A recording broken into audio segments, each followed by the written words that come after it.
கர்த்தருடைய பரிசுத்த நாமத்திற்கு மகிமை உண்டாவதாக. அதனால கூட நம்முடைய வாழ்க்கையில் ஆண்டவருக்கு பிரியமில்லாத காரியங்கள் நம்ம செய்த நிமித்தம் அப்போ சில சோதனையின் மத்தியில் நம்ம கடந்து போய் கொண்டு இருக்கலாம். ஆண்டவர் சொல்லியிருப்பார், செய்யாதன்னு சொல்லியிருப்பார், அதை நம்ம செய்திருப்போம். ஆண்டோட வார்த்தை கேட்காம செய்த நிமித்தம் சில பிரச்சனைகள், சில பாடுகள், சில வியாதிகள், சில பாதையில் நாம் செய்த தவறு நிமித்தம் நம்ம சில பாதையில் சோதனையில் நம்ம விழும்பொழுது நாம் என்ன பண்ணோன்னா, தாவீது கூட ஆண்டவர் பிரியமில்லாமல் அந்த எச்சிலில் விழுந்துட்டார். அப்போ சாத்தானால் ஏவப்பட்டு மக்களை தொகையிடுறாரு. அப்போது அவங்க தவறு செய்த உடனே என்ன பண்ணுறாங்கன்னா, ஆண்டவர்கிட்ட மன்னிப்பு கேட்குறாங்க. மனம் கசந்து தன் பாவத்தெல்லாம் அறிக்கையிட்டு மனம் திரும்புகிறாங்க. பேதுரு கூட ஆண்டவரை மறுதலிச்சாரு. ஆனால் தான் செய்த தவறுன்னு சொல்லி மனம் கசந்து அழுது ஆண்டவர்கிட்ட மன்னிப்பு கேட்குறார். அப்போது மன்னிப்பு கேட்டப்புறம் ஆண்டவர் அவங்களை மறுபடியும் தூக்கி எடுத்துறாரு. தூக்கி நிறுத்தி அவங்கள கத்தர் எடுத்து அவளை கொண்டு வைத்த தேவ தரிசனத்தை கத்த நிறைவேற்றுறார். யூதாஸ் என்ன பண்ணான், தான் செய்த தவறை உணராமல் அவன் மாண்டு கொண்டு சாகிறான். அப்போ எந்த பாதையில் நாம் செய்த தவறாக இருந்து அந்த பாதையில் நம்ம சோதனை பாதையில் போகும்போது சில பிரச்சனைகள் பாடுகள் மத்தியில் போகும்போது நான் எங்கே தவறுன ஆண்டவரே, நம்ம அதை தான் உணர்வுள்ள இருதயம் வேணும். ஏன் இந்த பாதை, ஏன் இந்த பாடுகள் மத்தியில் நான் கடந்து போகிறேன்? அப்போ அதுதான் வேதம் சொல்லுது, ஆண்டவர் யாருமே சோதிக்க மாட்டார், அவனவன் தன் சுய இச்சையினாலே இழுக்கப்பட்டு சோதிக்கப்படுகிறான். அவன் சுய இச்சையினாலே இழுக்கப்பட்டு சிக்குண்டு சோதிக்கப்படுகிறான்.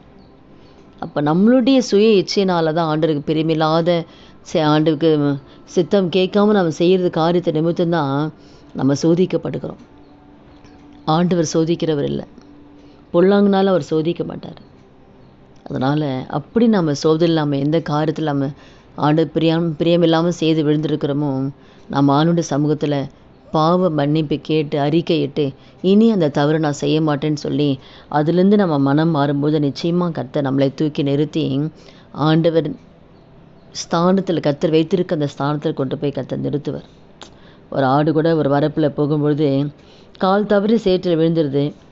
அப்போ அது எழுவி வர்றதுக்கு முயற்சி பண்ணோம், கத்தும். உடனே ஆடு மேய்க்கிற அந்த மேய்ப்பன் என்ன பண்ணுவார், உடனே ஓடி வந்து அதை தூக்கி நிறுத்துவார். திரும்பி அந்த வரப்பு மேலே அதை நடக்க விடுவார்.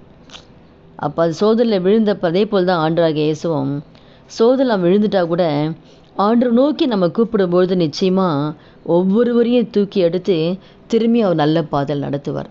திரும்பியும் இழந்த ஸ்தானத்தில் கொண்டு வந்து நிறுத்துவார். திரும்ப இழந்து போன ஆசீர்வாதம், இழந்து போன சுகம், எந்தெந்த காரியமெல்லாம் நம்ம எழுந்து நிற்கிறோமோ அதை மறுபடியும் அந்த ஆண்டவர் திருப்பி கொடுப்பார், ரெட்டிப்பாக ஆண்டவர் கொடுப்பார். அதனால தான் அந்த நாளில் கூட அந்த வார்த்தை கேட்குற ஒவ்வொருத்தர் வாழ்க்கையிலையும் ஆண்டவர் பிரியமில்லாத காரியத்தை நிமித்தம் சில சோதனை பாதை நம்ம கடந்து போகும்போது நம்ம ஆண்டவர் அறிக்கையிட்டு ஆண்டவர் நோக்கி நம்ம கூப்பிடும்போது நிச்சயமாக உங்களை கர்த்தர் வைத்திருக்கிற ஸ்தானத்தில் கர்த்தர் நிறுத்துவார். செபிக்கலாமா? துதிகள் மத்தியில் வாசம் நல்ல தகப்பனை இயேசு நாமத்தில் இந்த சமூகத்தில் வருகிறோம். ஆண்டவரே, இந்த வேலை இந்த வார்த்தை கேட்குற ஒவ்வொருத்தர் வாழ்க்கையில் ஆண்டவரே அப்போ நாங்கள் சுய இச்சையினால் ஆண்டு இழுக்கப்பட்டு ஆண்டவரே தேவையில்லாத காரியங்கள் உங்கள் சித்தமில்லாத காரியம் செய்த நிமித்தம் இந்த பாடுகள் மத்தியில் அவமானங்கள் மத்தியில் கடந்து போகிறோம். கடன் பிரச்சனை கடந்து போய் கொண்டு இருக்கோம். இந்த காரியத்திலேருந்து ஆண்டு ஒவ்வொருவரையும் கர்த்தர் விடுவிக்கும்படியும் அந்த கருத்தில் ஒப்பு கொடுக்குறப்பா. முன்னிருந்த ஸ்தானத்தில் நிறுத்துங்கப்பா.